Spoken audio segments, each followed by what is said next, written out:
नमस्कार दोस्तों, आज हम YouTube चैनल पे आप सबों का स्वागत करते हैं। आज हम समसामयिकी के बहुत ही महत्वपूर्ण मुद्दे जो हालिया चर्चा में चल रहे हैं उस पे हम चर्चा करेंगे। चर्चा इसलिए भी क्योंकि ये हालिया खबरों में बना हुआ है। ये मुद्दा है भारत कनाडा संबंध। अब ये जो भारत और कनाडा संबंध है, इसके बीच में एक मुद्दा आता है खालिस्तान का मुद्दा। आज हमारी पूरी परिचर्चा का जो हिस्सा होगा वही होगा और उस पर हम लोग बातचीत करेंगे। जब भी विदेश नीति में हमें ऐसे संबंधों को समझना होता है तो विदेश नीति में कुछ भी जो करंट इवेंट चल रहा होता है वो नया नहीं होता। उसके पीछे की एक लंबी दास्तां होती है, जिसे इतिहास कहते हैं। एक लंबी कहानी चलती है, उसके आधार पे हम आज जो इवेंट को देख रहे हैं वो समझते हैं। लेकिन हम जैसे एक यूपीएससी एस्पायरेंट्स के हिसाब से इसको पढ़ते हैं तो हमें पढ़ने की ज़रूरत क्या है कि हम जब ऐसे मुद्दों को पढ़ रहे होते हैं तो टॉप टू बॉटम लेवल पढ़े। मतलब कि ये इतिहास, ये स्टार्ट कहाँ से हुआ, ये चला कहाँ से, वहाँ से स्टार्ट करेंगे हम और अंत तक पहुँचेंगे। ऐसा करेंगे हम, क्योंकि उससे क्या होगा, जब हम इस मुद्दे को पढ़ेंगे तो हमारा पूरा का पूरा जो आज करेंट इवेंट चल रहा है और वो इतिहास से हम उसे यहाँ तक मिला लेंगे। ऐसा करेंगे तो इस पूरे आज भारत कनाडा संबंधों में जो है वो है खालिस्तान का मुद्दा। आज हम इसी पे बात करेंगे। भारत और कनाडा संबंध जो हैं उस पर किसी और दिन बात करेंगे। हम प्रभावों पे एक बात करेंगे, लेकिन जो सबसे बड़ा यहाँ कारण है कि आखिर जो आज हालिया भारत और कनाडा संबंधों के बीच में जो दरार उत्पन्न हुआ है उसका क्या कारण है, उस पर हम लोग बातचीत करेंगे। तो दोस्तों देखिए, आज स्टार्ट करते हैं। इस मुद्दे को समझना है तो सबसे पहले हमें जाना पड़ेगा। पढ़ने के बहुत सारे चरण हो सकते हैं, तरीके हो सकते हैं, अलग अलग तरीके हो सकते हैं, लेकिन हम जो पढ़ेंगे कि अभी ये खबरों में क्यों है, फिर जानेंगे कि इसकी पृष्ठभूमि कहाँ से है, ये स्टार्ट कैसे हुआ, ये अभी तक यहाँ तक पहुँचा कैसे, और फिर जानेंगे कि इतिहास क्या है। इतिहास के कहने का मतलब हुआ कि एक आनंदपुर साहिब संकल्प है, उसे भी जानेंगे। जर्नैल सिंह भिंडरावाले का उदय भी जानेंगे, क्योंकि ये बहुत फेमस आदमी था। ऑपरेशन ब्लू स्टार को जानेंगे, जिससे भारतीय राजनीति, पूरी राजनीति का एक दौर में परिदृश्य बदल गया था। और फिर जानेंगे कि आज जो कनाडा और भारत के बीच जो ये कनाडा और खालिस्तान के, हम भारत और कनाडा के संबंधों की चर्चा यहाँ नहीं कर रहे हैं, हम कनाडा और खालिस्तान के संबंधों की बात कर रहे हैं। फिर जानेंगे भारत की चिंता के क्या कारण हैं और फिर इसमें प्रभाव भी जान लेंगे। ये पूरी चर्चा, हमारी जो पूरी आज की परिचर्चा चलेगी वो इसी के इर्द गिर्द होगी। तो स्टार्ट करते हैं दोस्तों। खबरों में क्यों है? खबरों में इसलिए है कि खालिस्तान टाइगर फोर्स KTF के हरदीप सिंह निज्जर की वहाँ पे कनाडा में हत्या हो गई। अब हत्या हुई, अभी हाल ही में G20 की बैठक इंडिया में हो रही थी। जब G20 की बैठक इंडिया में हो रही थी, यहाँ के जाने के बाद ट्रूडो साहब ने अपने संसद में कहा कि इस हरदीप सिंह निज्जर की जो हत्या है उसमें भारत की सुरक्षा एजेंसियाँ शामिल हैं। ये ट्रूडो का बयान था वहाँ पे। फिर उन्होंने कहा भी कि ये हम किसी देश को उकसाने के लिए नहीं कह रहे हैं, लेकिन जाहिर सी बात है विदेश नीति में, विदेश नीति के भी दो स्तंभ होते हैं। पहले होता था एक आदर्शवादी दृष्टिकोण होता था, लेकिन आज के भारत के विदेश नीति में संबंध जो हैं वो थोड़े व्यापक हो गए हैं, जिसे आप कह सकते हैं कि प्रैग्मेटिक हो चुके हैं। हम तुरंत उस पर रिएक्शन देते हैं। तो आज के विदेश नीति में ऐसे बयान का बहुत बड़ा मतलब होता है। तो ट्रूडो का बयान आया, वहाँ से उन्होंने एक राजनयिक को बर्खास्त कर दिया। अब ऐसे में क्या करना था, भारत ने भी वहाँ के राजनयिक को बर्खास्त कर दिया। यहाँ तक हुआ कि दोनों देशों के बीच एडवाइजरी जारी हो गई। वीज़ा की जो वीज़ा पे रोक लगा दिया गया और दोनों देशों के बीच अभी हम मान सकते हैं कि अभी संबंध में बहुत तल्खी है। शायद ऐसे संबंध भारत और कनाडा के बीच कभी नहीं आए होंगे। और इसी के बीच खालिस्तानी मूवमेंट भी चर्चा में है। तो आज उसी पे हम बात करेंगे। पृष्ठभूमि जानते हैं देखिए इस खालिस्तानी आंदोलन की, क्योंकि कोई भी आंदोलन है ना, वो उसका भी अपना एक इतिहास होता है कि वो किन परिस्थितियों में हमारे सामने आया। ऐसे तो खालिस्तान को खालसा भूमि कहते हैं। खालसा भूमि मतलब वो चाहते हैं कि उनकी अपनी एक भूमि हो, अपना एक नेटिव पैलेस हो। इसे अलगाववादी आंदोलन भी कहते हैं, लेकिन इसे समझने के लिए हमें 1947 के विभाजन में जाना होगा। विभाजन का जो सबसे ज़्यादा दंश जिसने झेला वो राज्य था पंजाब। भारत और पाकिस्तान के बीच जब विभाजन हुआ तो पंजाब भी दो हिस्सों में बटा। महाराजा रंजीत सिंह की विरासत राजधानी लाहौर थी, वो पाकिस्तान चली गई। तो जब दो देशों की सीमाओं का जब बंटवारा होता है, बंटवारा करने वाले इन चीज़ों को नहीं जानते, लेकिन वो इमोशंस का बंटवारा होता है, सिर्फ लोगों का बंटवारा नहीं होता, वहाँ सिर्फ भूमि का बंटवारा नहीं होता, वो इमोशंस का बंटवारा होता है। वो दंश लेके आते हैं, उनमें अपनी भूमि के लिए लालसा थी ही, और वो धीरे धीरे पनपने लगा। वो चाहते थे कि उनके लिए अपना एक स्थान हो, क्योंकि उनका लाहौर चला गया, ननकाना साहिब पाकिस्तान में चला गया। वो चाह रहे थे कि हमें भाषाई आधार पे भाई हमारी एक भूमि दो। वो स्वायत्तता की भी मांग कर रहे थे। लेकिन हमारा देश तुरंत आज़ाद हुआ था, और जब ऐसे देश आज़ाद होते हैं तो ऐसी समस्याएं आती हैं। 1952 में राज्य पुनर्गठन आयोग की रिपोर्ट आई, जिसने एक सिरे से खारिज कर दिया कि हम भाषा के आधार पे राज्य का बंटवारा नहीं कर सकते हैं। लेकिन वो विरोध बढ़ता गया समय के साथ। हम हो सकता है कि आज इतने बरस के बाद उस परिस्थिति का मूल्यांकन कर सकते हैं, लेकिन ऐसे समय का हम मूल्यांकन नहीं कर सकते कि उस समय की परिस्थिति क्या थी। 1966 में बहुत दबाव और बहुत विरोध के बाद पंजाब को एक राज्य बनाया गया। पंजाब को जो राज्य बनाया गया वो हिंदी भाषी के लिए हरियाणा, हिमाचल का क्षेत्र दिया गया, और पंजाबी के लिए पंजाब दिया गया। अब देखिए क्या होता है।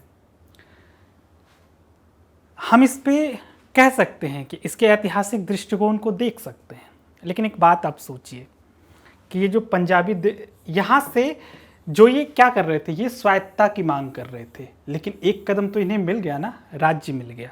इस बीच में अकाली दल भी यहाँ बना, ये अपना काम चल रहा था, और ये आप कह सकते हैं कि यहाँ से उनकी एक जायज़, जो उनके तरफ से जो मांग थी, जायज़ मांग कह रहे थे, वो पूरी हो गई।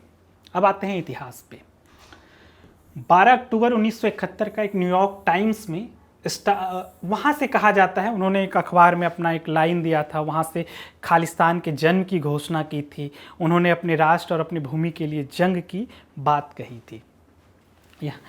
किसी सिरे में कहा जाता है कि जो खालिस्तान मूवमेंट है वो शुरू से ही वैश्विक रहा है, वैश्विक दृष्टिकोण रहा है, क्योंकि आप देख सकते हैं 1971 में ये न्यूयॉर्क टाइम्स में इसकी बात चल रही थी।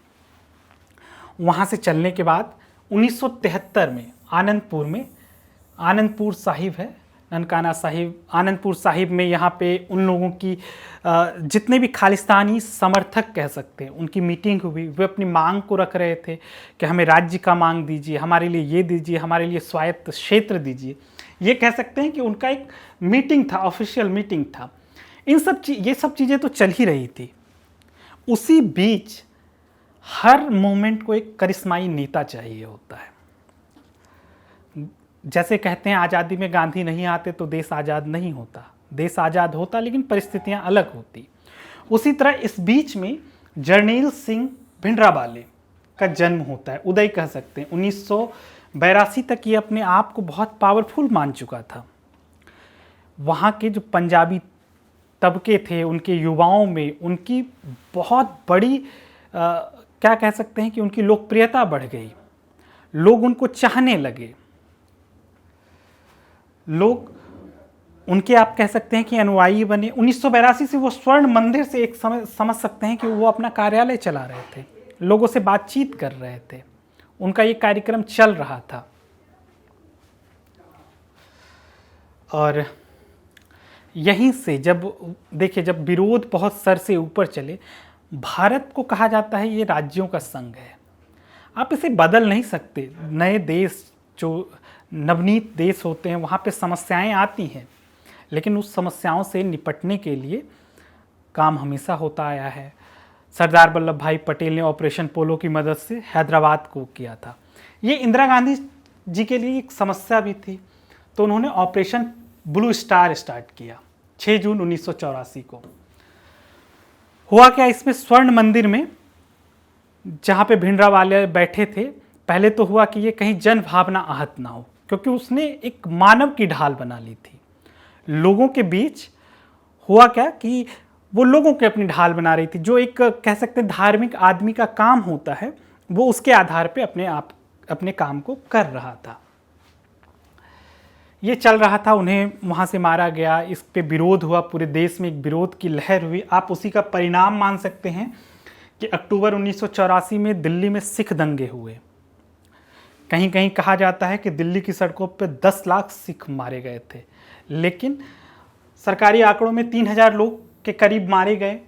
उसका परिणाम हुआ कि एयर इंडिया की कनाडा से फ्लाइट आ रही थी, 329 लोग थे, उसे उड़ा दिया गया और उसे कहा गया कि भिंडरावाले के मौत के बदले में यह कार्य किया गया। देश में घृणा, नफरत सिखों, हिंदुओं के प्रति फैली। ये सिलसिला चल ही रहा था।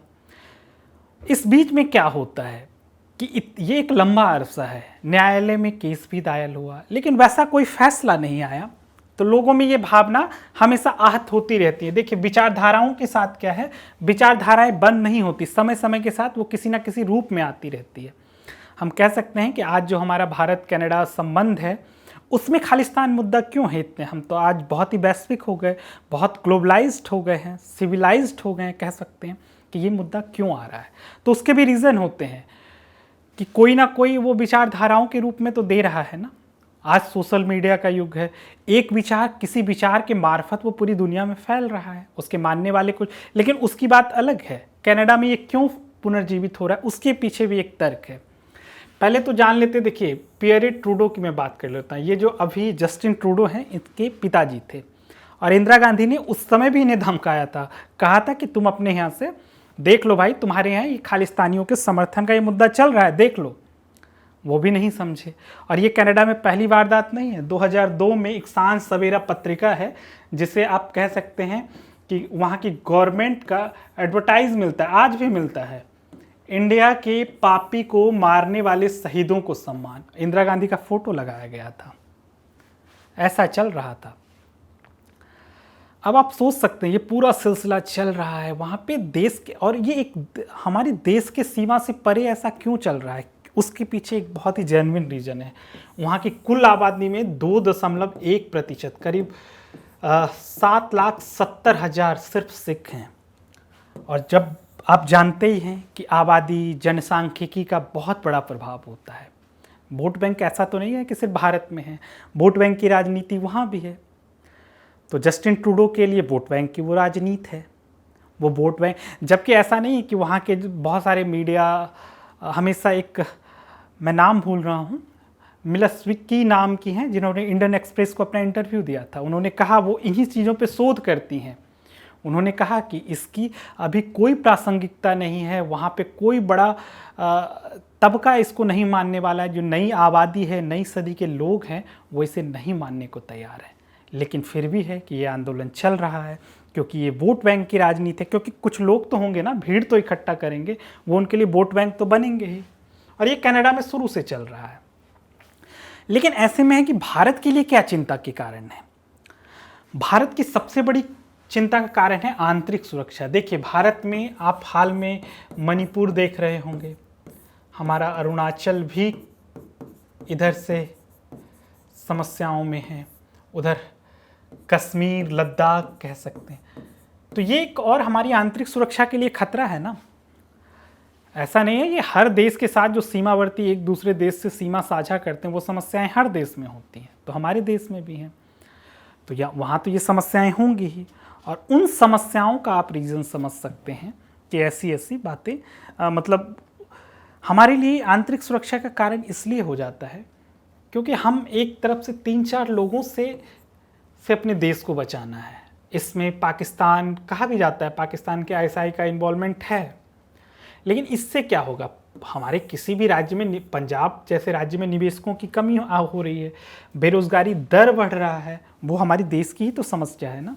और विदेश नीति पे तो इसका प्रभाव पड़ ही रहा है।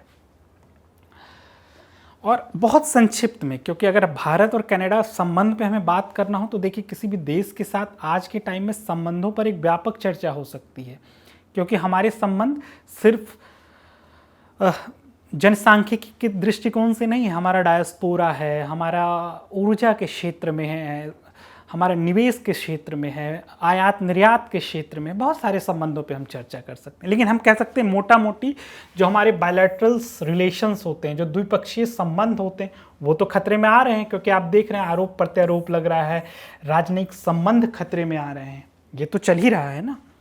और सबसे बड़ा बात, हमारा एक बहुत बड़ा डायस्पोरा है वहाँ। हमने तो सिर्फ ये सिखों की संख्या बताई, हमारा वहाँ पे करीब मैं वो बिल्कुल वो एग्जैक्ट नंबर नहीं याद कर पा रहा हूँ, लेकिन वहाँ की कुल आबादी 4 करोड़ होगी। अगर उसमें से हमारे पूरे भारतीय लोग अगर 50 लाख से भी ऊपर हुए, वो डेटा मुझे याद नहीं है इसलिए वो देख लीजिएगा, तो वो बहुत बड़ा हमारा डायस्पोरा है। और सबसे बड़ी बात होती है विदेश नीति में विश्वास, बहाली और भरोसे की, क्योंकि किसी भी देश में कोई भी संबंध किस पे चलता है? विश्वास बहाली पे। अगर हमने अपने विश्वासों को खो दिया तो ना हमारा उस देश से संबंध चलेगा, ना हमारे देश से द्विपक्षीय संबंध हो सकते हैं, ना बिजनेस कब स्टार्ट होता है। बिजनेस तब स्टार्ट होता है जब हमारे द्विपक्षीय संबंध, हमारे रिश्ते, हमारे विश्वास बहाली। आज पूरी दुनिया भारत की ओर देख रही है। क्यों? क्योंकि हम अगर G20 की भी बैठक कर रहे हैं तो हमने लोगों के बीच एक ट्रस्ट बिल्डअप किया है।